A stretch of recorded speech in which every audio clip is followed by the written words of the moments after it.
morning, everyone. Welcome back to another episode of Mike's MMA Picks Fight Morning Quick Card Breakdown Show, brought to you by BetDSI as well as MMA Oddsbreaker. We've got UFC Vegas 9 inside the Apex here. Only 9 fights on this card. 6 of them are expected to end via finish. We'll see about that. Let's kick things off. First fight of the night, where we have Hunter-Azure taking on Cole Smith at 135 pounds. Both of these guys have one loss on their respective records. Hunter-Azure fighting out of Fight Ready out in Arizona. Last time out, we saw him get brutally knocked out by Brian Kelleher. Saw a tremendous amount of success in that fight. He was landing at a very high clip, and then, boom, tries to continue with the success of landing the leg kicks and ate a counter left hand from Kelleher, and that was all that needed to happen to end the fight. In DraftKings, you have Azure coming in at 9,100, sitting at a minus 240 favorite right now. Azure, 28 years old. Interesting tidbit about this fight: he's coming in with a 3.5-inch reach advantage, despite being the much shorter fighter. Cole Smith, 7-1 record, 31 years of age, 7,100 in DK, plus 195 underdog. Smith likes to stifle opponents against the cage, look for takedowns, although he's not the greatest wrestler in it. He is up against a former state champion wrestler in Azure. If Smith can't get the takedowns and find Azure's back, this is going to be Azure's fight to win. I don't like what I see from Cole Smith's stand-up. I think that's one of his major issues, but he is a competent grappler as well as a jiu-jitsu black belt, so don't want to totally count Cole Smith out here. The line has continued to widen. This fight is expected to go to a decision. I see Azure landing the harder strikes. I see him working very hard to create space, and we've seen Katona put Azure on his back in the past, and I'm going to be picking Azure to win this fight via decision.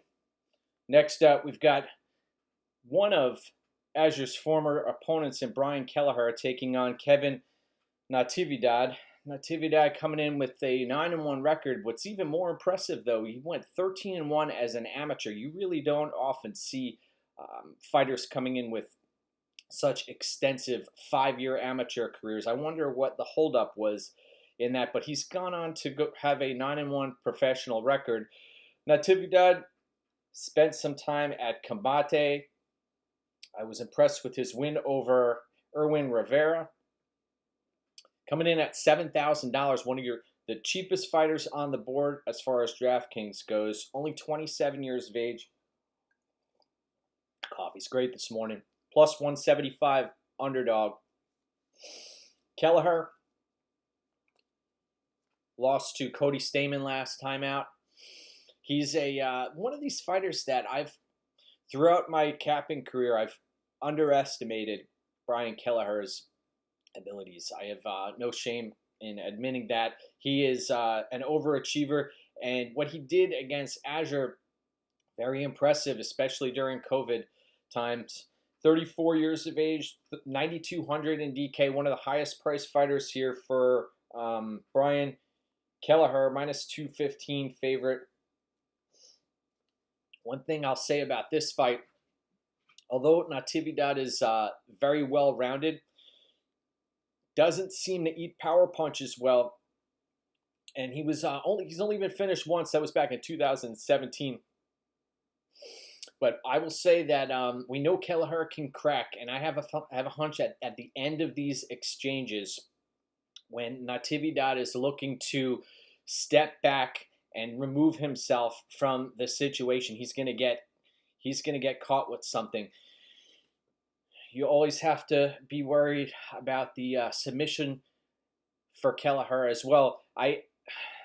I think this is going to be a very scrappy fight, especially up at 145 pounds. We know that Kelleher can carry that power up there. I'm going to be picking Kelleher to win. This is going to be a very hard-fought fight, though. All right. Next up, we have heavyweights. We've got Marcus Rogerio de Lima taking on Alexander Romanov. You want to throw some entertainment into your morning. Watch Romanov's highlight reel. This guy, he's got the German suplex. He's a bulldozer out there. He will run right through opponents. One of the fights I watched, he legitimately, voluntarily headbutted one of his opponents and capitalized on it. In this spot, I have a hunch you're going to want a piece of this fight in DraftKings. You look at the price tags, $8,400 for Romanov, minus 145 at the betting window. Has yet to taste defeat. 29 years of age. He's pumped full of piss and vinegar, and he has one of those attitudes where you're going to have to crack him and fold him in order to stop him. Marcus Rogerio de Lima could be that guy. 17-6-1 record, now 35 years of age, has moved up from light heavyweight where he tasted defeat a few times, and I don't like what I see out of his gas tank. 7,800 in DK, plus 115 underdog. He has success if he's throwing those wild hooks. He has a decent leg kick game and can work off of the jab, but beyond that, this fight is up for grabs. It is not expected to go to a decision at minus 675, so this is incredibly wide. Expected to end inside the distance. I'd be concerned if Romanov ends up on his back, what type of get-up game he has. You see him, he looks like he might have a Derek Lewis type get-up game. Strong, brute. And when De Lima fought Kudalaba, you saw he was intimidated in that matchup. I could see something similar playing out here. I think Romanov is going to overwhelm De Lima and get this done in the first round. Should be an action-packed fight. Next up, 125-pounders. We've got Montana De La Rosa. Believe it or not, still 25 years of age. So she's still young in this game, despite having 16 fights under her belt. Taking on Vivi Araujo.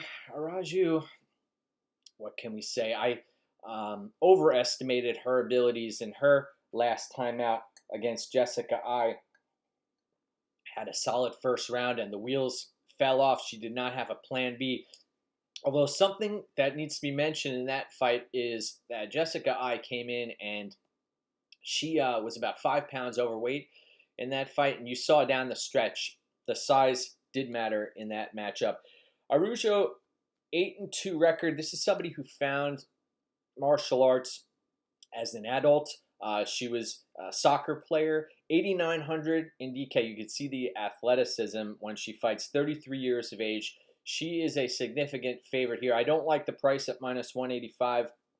I think this fight is much closer than advertised. It's expected to go to a decision at minus 230. You watch Araujo, the Toledo Bernardo fight. She came in and knocked somebody out at 135 pounds up a weight class. Looked good in the striking exchanges. Looked good against Alexis Davis. Those showed that she had some gas tank issues in that fight. Her output was very high. Her wrestling is going to get tested in this matchup. I don't really care that much that Montana De La Rosa has been at elevation. I don't think we're going to see huge strides in her stand-up striking game. I'm going to be picking Araujo to win via decision, though it would not surprise me, despite Araujo having a better jiu-jitsu game, I could see De La Rosa locking up a submission here late in the fight. But I'm going to be picking Araujo to win via decision. Next up, we have one of the fights that MMA Twitter has been all over. It's the Fabinski-Muniz fight. Andre Muniz coming in at 7,600 in DK. I suspect he'll be a very popular underdog, plus 135. On the other side of the fight, you have a Bartosz Fabinski who has the potential to put up a lot of DraftKings points if he's landing these takedowns. He's a grinder. We saw him last time out beat Darren the Dentist Stewart. And you watch Fabinski, he's all about landing takedowns, sitting in your guard, and controlling you. So 8,600 minus 165 favorite for Fabinski. Not much to be said about his striking. It's almost non-existent. He's going to look to stick to you like glue. And here's the thing. We've got Muniz, who has a 19-4 record.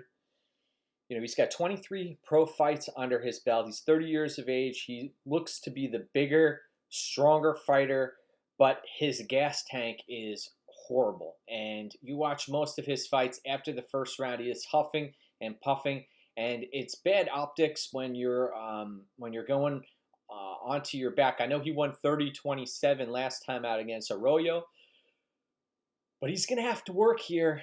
And we saw in the Contender Series fight, he was able to lock up a submission against a highly touted wrestler. Fabinski's been put in some tough spots in the past. He's called the Butcher for a reason, but I have a suspicion that although the line has been widening, I've seen plus 140, plus 147-ish out there. Muniz via submission is something I would look for. It's going to be hard for Muniz to win a decision when he's on his back, potentially getting out grappled. If it goes to the scorecards, I see him losing the fight. But if it gets done inside the distance, Muniz is going to be the one to get that done. At least that's the high likelihood. Reminder, folks, there are no certainties in this game. But give me Muniz to win via submission. Next up, 155 pounds, we've got Jalen Turner coming in, the 6'3" lightweight, 7,200 plus 125 at the betting window. Here's this. We've got the probably the most popular underdog on the card here. 9-5 record. He's been stopped a number of times via strikes, brutally knocked out by Vicente Luque. Well, this is a totally different matchup. Turner coming in with a 5-inch reach advantage. This fight isn't expected to go to a decision at minus 215. And then you have Thiago Moises, who comes from a lineage of excellent jiu-jitsu practitioners, trains out of a solid camp out of ATT. Also, still only 25 years of age, so you're not seeing the finished product here. $9,000 in DK, minus 155 favorite. This line has closed, and it's continuing to close as we get closer to fight time. Jalen Turner had a tough time with Matt Frevola. Apparently, he's a brown belt in jiu-jitsu, but he's going to be up against someone who I believe is going to keep him out of his league here. The problem that Moises has is closing distance and securing a takedown. If he can't get that done, he's going to get lit up on the feet. And his lack of output is a concern. Jalen Turner, if you want to say if he's smart, I'm sure he has this game plan, but if he's able to stay evasive and pump that jab out and use all of those limbs that he has, the elbows, the knees, the kicks, the path to victory is there for Jalen Turner. But if this fight hits the mat, I see there's the length. They don't call Jalen Turner a tarantula for no reason. He's down there, and I could see Moises getting the submission, and that's what I'm going to be picking here. I'm going to be picking Moises to, at some point in this fight, find the back of Jalen Turner when this fight hits the ground and lock up a rear naked choke. So give me Moises to win. Next up, we head to welterweights, where we have This is probably the most exciting fight on the card. If you have any friends, family out there who's interested in mixed martial arts, or even if they've never seen a fight before, have them tune in for Michel-Pereira taking on Zelim Imadaev. Imadaev coming in at $8,000, minus 105. Very closely lined fight here. You've got Pereira, 8,200, minus 125 at the betting window. Both of these fighters, extremely young. I have a question for folks out there. Pereira, have we seen his birth certificate? This kid, 26 years of age, 34 professional fights under your belt. Are you kidding me? 23-11. He's an entertainer first, a fighter second. But I will say, when you peel away the layers of his game, he has a very competent jiu-jitsu game. He's extremely powerful. He throws caution to the wind. That is his biggest problem. He was toying with the carcass of Diego Sanchez in his last fight. Imadaev is supposedly this Russian boxer who's spent time with Mark Henry and is closely aligned with Zabit. I see that he likes to box. I see in his Instagram videos that he occasionally keeps a high guard and looks to throw punches. But I don't like what I see from his striking defense, folks. He leaves his chin out there. He overcommits. He gets caught up in the heat of the moment. He gasses out. I liked his whizzer in his last fight against Danny Roberts. The Griffin fight, I mean, the guy has a really bad reputation about hurting fighters in the training room. And if Imadaev can come in with a competent game plan, look to wear Pereira out, that is his path here. If this gets done inside the distance, I see Pereira being the stronger, more versatile athlete, more versatile martial artist here who has the potential to end this fight. And that's who I'm going to be picking. I'm going to be picking Michel-Pereira to win this fight inside the distance. I think that he's just going to be too much. His back's against the wall. It's very hard to trust somebody like this, though. And this line opened up extremely wide. I believe Pereira was almost minus 200 out there at some books. And in DK, one thing to look at, I saw initially folks jumped on the fight doesn't go the distance prop. That line widened, but it's since come back. Pereira is he's a tough out. So I'm going to be picking Pereira to win via, let's say via knockout, but inside the distance. And it wouldn't surprise me if Pereira locked up a submission here. Next up, we are at the co-main event. I apologize, there are only 9 fights here. So we've got a match that was rebooked. This fight better not fall off the card again. We've seen this booked a number of times. Alonzo Menifield coming in at 8,300, minus 135 favorite, taking on Ovin St. Preux, OSP 7,900, plus 105. So we've broken this fight down before.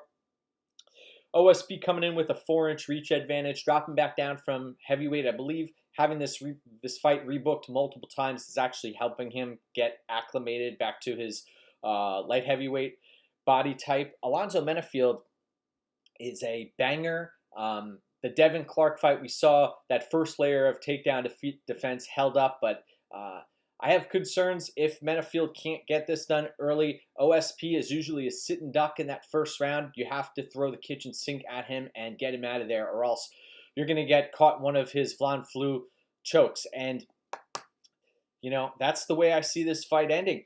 Fight doesn't go the distance right now, sitting at minus 260.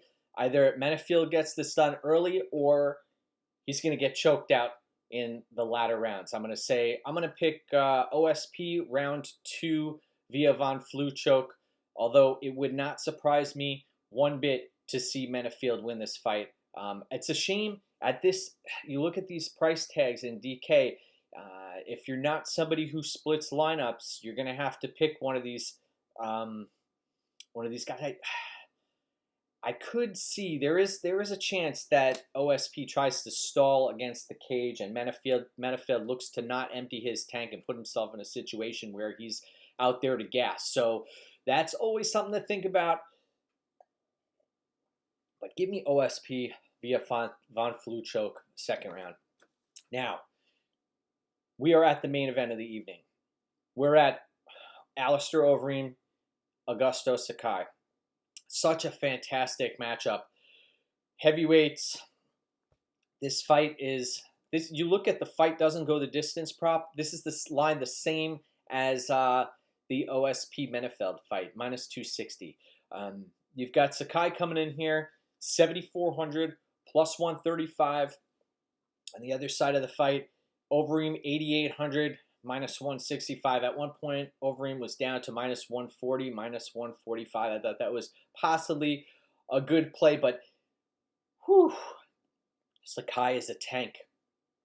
Actually, Overeem referred to him as a tank, and I believe that. He's never been finished, Sakai has, and here's an interesting stat. I tweeted this out a couple of days ago, that Overeem has been stopped via TKO KO 17 times in his professional mixed martial arts and kickboxing careers. And then he's facing someone who's never been finished. Granted, Sakai hasn't tasted a sliver of the competition that Alistair Overeem has faced. Overeem has Sakai beat in almost every aspect of this fight except durability, and maybe gas tank. That is it. Sakai has a solid striking game, but to me it's rudimentary. One thing I will say is if Overeem gets caught against the fence, don't be surprised to see Sakai trying to throw knees, get Overeem bent over, and throw knees at him. But you got to worry about Overeem's clinch game. You got to worry about Overeem's takedowns. You look at Overeem's transformation throughout his career. I tweeted out something yesterday that it's been magnificent to watch Overeem's transformation through the years. How he came in with the Muay Thai background and was a striker and has a deceptively strong ground game, has a great guillotine, but he's been putting in a lot of work with Curtis Blades and other fighters out there at elevation. This is a very dangerous fight to play. Originally, I was planning on making a play on Overeem, but I had since pulled back. I'm going to enjoy this fight as a fan, but I will be watching and I'll be constructing DK lineups accordingly. I see Overeem winning this fight. I see him doing it inside the distance and stopping Sakai for the first time, but it's hard to bank on someone when you only have the odds of about plus 120, plus 130 out there for Overeem to finish. So Overeem has turned into Econoreem, and then he's morphed a few different times. But what I hear in his interviews is he's looking to implement his game. I see him taking this fight to the ground. I see him looking for a submission and working his wrestling here. I could also see him looking to stay at distance and try to pick Sakai apart, lure him in. It's going to be a fantastic fight. I'm going to be picking Alistair Overeem to win here. Every time Overeem steps into the cage, though, I'm always concerned for his safety.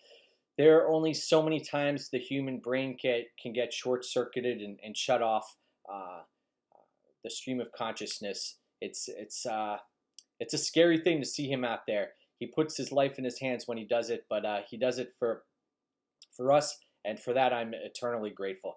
So I want to thank everybody out there for tuning in today. You can follow me on Twitter at MikesMMAPicks. Thank MMA Oddsbreaker as well as BetDSI.